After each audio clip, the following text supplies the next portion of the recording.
Welcome.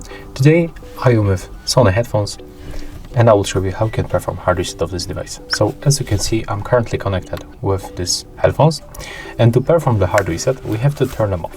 So you have to grab them like that, and on the left earbud you will find the power button.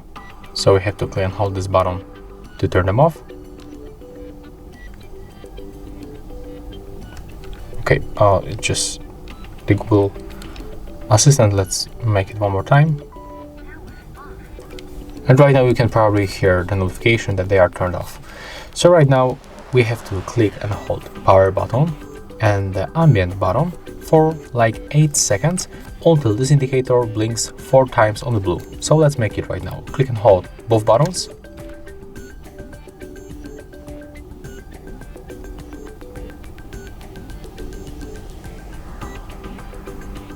Right now we can release it. And take a look, when I'm gonna turn them on,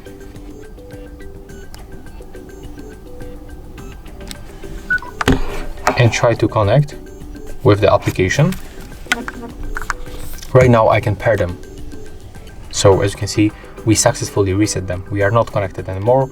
Even when you open this Bluetooth settings right here, they are not in the pairing devices. So yeah, that's how we can perform the hard reset, the factory reset, however you call it, on this Sony headphones. If you find this video helpful, remember to leave a like, comment and subscribe.